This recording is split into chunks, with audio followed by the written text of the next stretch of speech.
যে জেনা ব্যভিচার কেমন করে বন্ধ হবে। আল্লাহর কোরআন বলছে সূরা নূরের 2 নম্বর আয়াতটা পার্লামেন্টে পাঠিয়ে দেন, আয-যানিয়াতু ওয়াজ-যানি ফাজলিদু কুল্লা ওয়াহিদিন মিনহুমা মিয়াতা জালদা। 100 বেত্রাঘাত যদি করা হয় জেনাকার জেনাকারিনী, ব্যভিচার ব্যভিচারিনী, ওদেরকে 100 বেত্রাঘাত করা হলে এটা যখন প্রচার প্রসার হয়ে যাবে মিডিয়ার মাধ্যমে, তখন দেখবেন আর কোন ব্যভিচার ব্যভিচারিনী খুঁজে পাওয়া যাবে না। যেরকম খুঁজে পাওয়া যাবে না, কখনো যাবে না। কিন্তু আমরা গলা ফাটিয়ে এতদিন থেকে ওয়াজ করছি, জেনা কি বন্ধ হয়েছে? ইফতিজিং কি বন্ধ হয়েছে? বরং দিন দিন বেড়েই চলেছে। আল্লাহর কোরআনকে আমরা জিজ্ঞাসা করি, আল্লাহর কোরআন তুমি এবার বলে দাও না, আমাদের সমাজে ইয়াবা ফেন্সিডির মদ জুয়া সয়লাভ হয়ে গিয়েছে। আল্লাহর কোরআন দেখে বলল শোনো শোনো, চিন্তা করার কোনো কারণ নাই। সূরা মাইদা 90 নম্বর আয়াত, ওই আয়াতটাকে পার্লামেন্টে পাঠিয়ে দাও। ইয়া আইয়ুহাল্লাযীনা আমানু ইন্নামাল খামরু ওয়াল মাইসিরু ওয়াল আনসাবু ওয়াল আযলামু রিজসুম মিন আমালিশ শাইতানি ফাজতানিবুহু লাআল্লাকুম তাহতাদুন।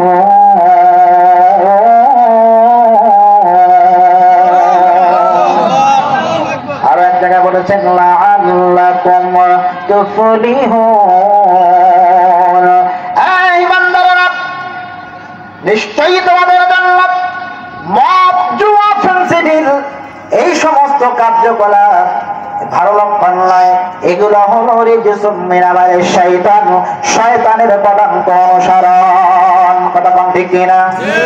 আজ প্রায় মাহফিলে গেলে প্রায় বলে থাকে হুজুর সন্তানটা আমার কথা শোনে না, বিয়ে হয়েছে তারপর বউকে ডিভোর্স দিয়েছে। আমি জিজ্ঞাসা করলাম কি জন্য, কেমন করে হলো? উনি রেখে বললেন শোনেন, সারাদিন শুধু মোবাইল আর মোবাইল আর মোবাইল। আমি বললাম মোবাইল নিয়ে কি করে? উনি বললেন ইয়াবা সরি ক্যাসিনো খেলে। কে খেলে? ক্যাসিনো খেলে, জুয়া খেলে, খেলতে খেলতে অনেক টাকার মালিক হয়ে গিয়েছে। আবার অবশেষে ওই টাকা হেরে গেল, এখন আবার মস্তিষ্ক বিকৃতির দিকে, বউ ডিভোর্স দিল, আমার কথা শোনে না, মায়ের কথা শোনে না। এরকম সমাজে ঘটনা ঘটতেছে কিনা? ঘটতেছে না? আল্লাহর কোরআনকে জিজ্ঞাসা করলাম, আল্লাহর কোরআন বলছে এটা, এই আয়াতটা সূরা মাইদার আয়াতটা 90 নম্বর আয়াতটা পাঠিয়ে দেন, সব বন্ধ হবে। সেখানে যদি রিয়াকশন করা হয়, আল্লাহর কোরআন দিয়ে বিচার ফয়সালা করা হয়, ইয়াবা থাকবে না, মদ থাকবে না, জুয়া থাকবে না, ফেন্সিডিল থাকবে না, সব বন্ধ হয়ে যাবে। ঠিক কিনা?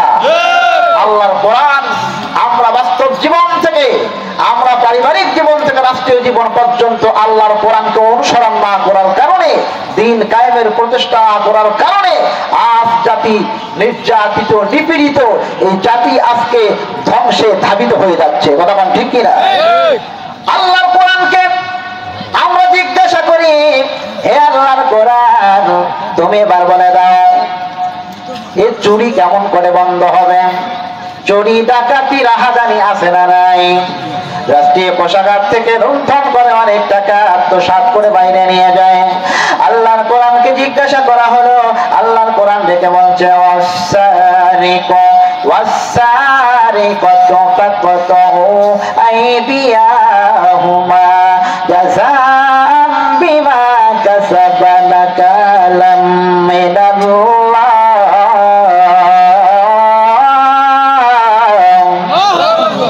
আল্লাহর কোরআন দেখে বলল শোনো শোনো, চোর এবং চোরনি ওদের হাত একটা কেটে দাও, দেখবে এটা যখন প্রচার মিডিয়ায় চলে যাবে, সমস্ত চুরি বন্ধ হয়ে যাবে। দুঃখজনক খারাপ, আমাদের বাংলার জমিনে আসল চোরের কোনো শাস্তি নাই। মুড়ি চোরা আর মুরগি চোরা আর লাম চোরা, এই সমস্ত চোরের বিচার হয়। আর আসল চোর বাংলার জমিন থেকে, রাষ্ট্রীয় কোষাগার থেকে লক্ষ লক্ষ কোটি কোটি টাকা, বিলিয়ন বিলিয়ন কোটি টাকা বাইরে আত্মসাৎ করে নিয়ে যায়, ওদের বিচার কিন্তু হয় না। ওরাই বরং উল্টো দিকে বিচার করে, যারা মুরগি চুরি করে তাদের। কথা বল ঠিক কিনা? তাহলে বোঝা গেল আল্লাহর কোরআনের এই আয়াতটা যদি আমরা পাঠিয়ে দেই পার্লামেন্টে, তাহলে চুরি বন্ধ হয়ে যাবে। তাহলে বোঝা গেল সব সমস্যার সমাধান একমাত্র দিতে পারে আল কোরআন। কথা বল ঠিক কিনা?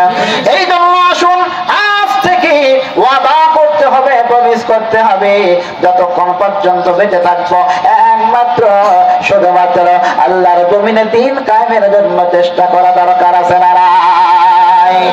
আমার মুস্তাফার মুসলমানেরা, আল্লাহ রেখে শোনা শোনা, দিন কায়েমের কর্মী যে কেউ হতে পারে না, আমি তাদেরকে বাছাই করে নেই। আল্লাহু ইয়াজতাবি ইলাইহি মান ইয়াশা,